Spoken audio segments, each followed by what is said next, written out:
আমরা এখানে ট্রানজিশনটা সম্বন্ধে দেখব। প্রথমে আমরা জেনে নিই ট্রানজিশনটা কি। ট্রানজিশনটা হচ্ছে দুইটা ভিডিও ফাইল বা দুইটা ইমেজ ফাইল বা ভিডিও ইমেজ ফাইলের মাঝে একটা থেকে আরেকটা যাওয়ার সময় যে ইফেক্টটা প্রয়োগ হবে এটা হচ্ছে ট্রানজিশন। অর্থাৎ কিভাবে একটা থেকে আরেকটা যাবে এর মাঝে একটা ইফেক্ট আমরা ব্যবহার করি, এটাকে বলে ট্রানজিশন। মূলত এটা দৃষ্টিনন্দন করে থাকে, এই জন্য আমরা ইফেক্ট ব্যবহার করে থাকি। তো প্রথমে আমরা মিডিয়া লাইব্রেরি এখানে ভিডিও ফাইল নিয়ে আসি ইম্পোর্ট করে, আবার কিছু ছবি নিয়ে আসি, স্টিল পিকচার।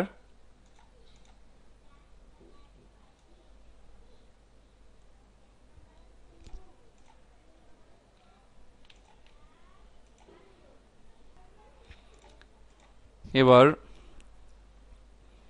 প্রোডাকশন লাইব্রেরি থেকে ড্রাগ করে আমি ভিএ ট্রাকে একটা ইমেজ ফাইল রাখলাম। আমরা এখানে ভিডিও ফাইলও রাখতে পারি, আর প্র্যাকটিসের সময় আপনারা অবশ্যই ভিডিও ফাইল নিয়ে কাজ করবেন। আমি এখানে ভিডিও ফাইলটা এই জন্য দিলাম না, এতে এই সফটওয়্যারের ক্ষেত্রে দেখা যায় অনেক সময় ভিডিও ফাইল দিলে সেগুলো শো করে না, তাই আমি স্টিল পিকচার দিয়ে এখানে কাজগুলো করছি। আপনারা অবশ্যই ভিডিও ফাইল নিয়ে কাজ করবেন এবং একইভাবে কাজ করতে হবে। স্টিল পিকচারও যেভাবে কাজ করতে হবে, ভিডিও ফাইলও সেভাবে কাজ করতে হবে। তো প্রথমে আমি ফাইলটা এখানে বসাইলাম, টাইমলাইনের ভিউটা একটু কমিয়ে দেই। এবার এটাকে আমরা বিভিন্ন জায়গা থেকে কাটবো।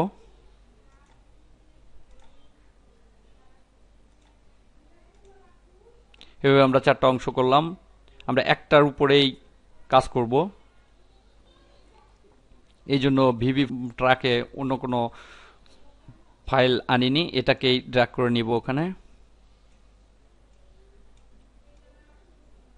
এভাবে আমরা ড্র্যাগ করে ভিভি এবং ভিভি ট্রাকে ছবিগুলো উপস্থাপন করলাম।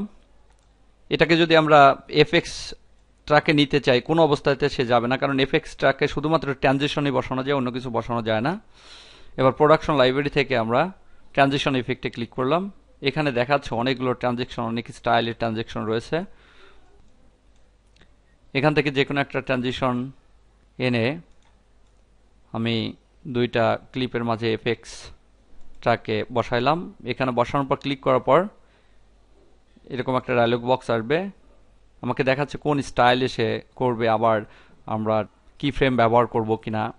কি ফ্রেম সম্বন্ধে আমি পরে জানাবো, আপাতত এটা দেখি।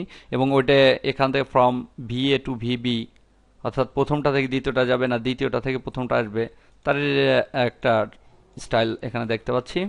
এখানে বিভিন্ন অপশন আছে, সফট এজ হবে কিনা, এজটা সফট হবে কিনা, হলে কেমন হবে, বর্ডারটা কেমন হবে, এগুলো দেখাচ্ছে।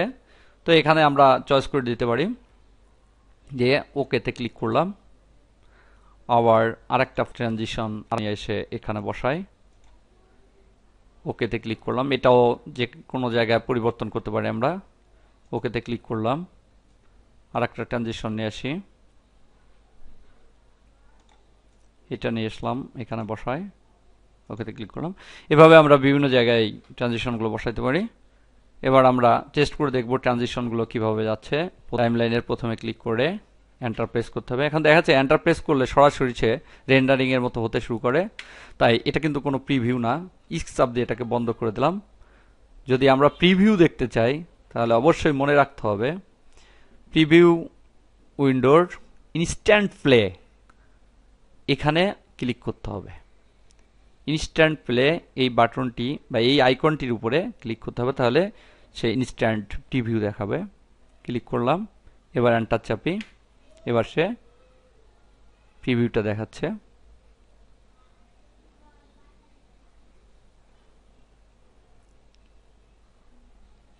এটাই ছিল ট্রানজিশন। আবার আমরা সামনে দেখতে পাচ্ছি আরেকটা ট্রানজিশন। এটা একটা ট্রানজিশন, একটা ছবি থেকে আরেকটা ছবি কেমনে আসলো।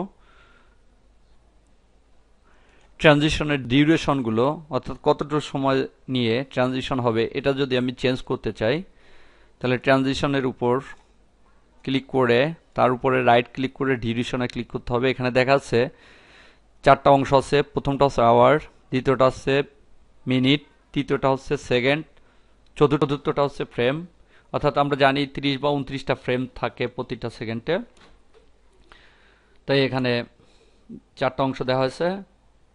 আমি সাধারণত এখানে 3টা সেকেন্ড বা 4টা সেকেন্ড এর বেশি দেওয়া হয় না এক একটা ট্রানজিশন, তাহলে দেখতে খারাপ দেখা যায়। তো 3টা বা 4টা সেকেন্ডই মূলত দেওয়া হয়। তো আমি এখানে 3টা সেকেন্ড দিয়ে দেখি। 3 সেকেন্ড দিলে দেখাচ্ছে একটু বড় হয়ে গেল। আবার এটা 3 সেকেন্ড দিলাম।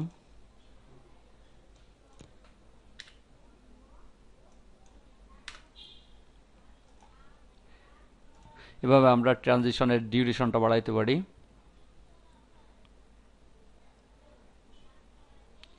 এখানে দেখা যাচ্ছে ট্রানজিশনটা খুব স্লো যাচ্ছে, কারণ আমি ডিউরেশনটা বাড়িয়ে দিয়েছি।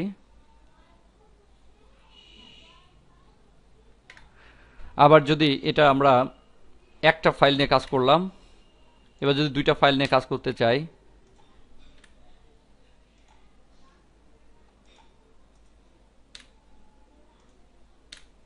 তাহলে অবশ্যই আমাকে 2টা ফাইল টাইমলাইনে নিয়ে আসতে হবে।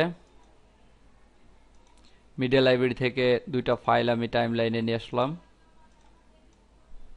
একটা নিয়ে আসলাম ভিএ ট্রাকে এবং আর একটা নিয়ে আসলাম ভিবি ট্রাকে। এবার 2টাকে মাঝে মাঝে কাটতে হবে।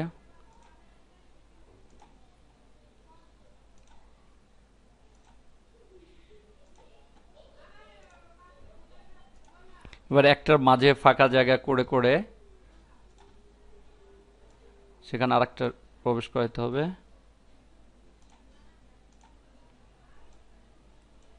এখানে ফাঁকা করলাম, এখানে ঢুকাইলাম, আবার এখানে ফাঁকা করলাম।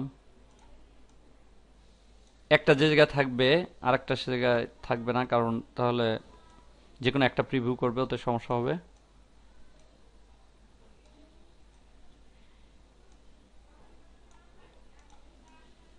এবার আমরা এই ফাঁকা জায়গাগুলো ট্রানজিশন দিয়ে দিতে পারি।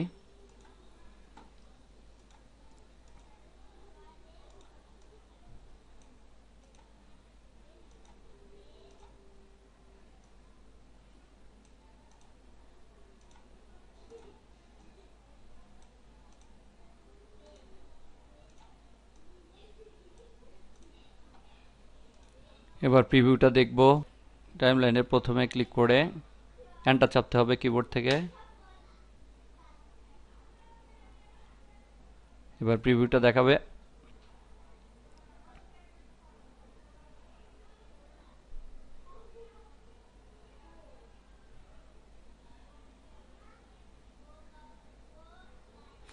এভাবে আমরা 2টা ক্লিপের মাধ্যমে ট্রানজিশন দিয়ে একটা ভিডিও ফাইল তৈরি করতে পারি। আবারও বলছি, আমি এখানে ইমেজ ফাইল নিয়ে কাজ করছি, কারণ সফটওয়্যারে দেখার কারণে সমস্যা হতে পারে, এই জন্য আমি ইমেজ ফাইল নিয়ে কাজ করছি। কিন্তু আপনারা যখন প্র্যাকটিস করবেন অবশ্যই ভিডিও ফাইল নিয়ে প্র্যাকটিস করবেন।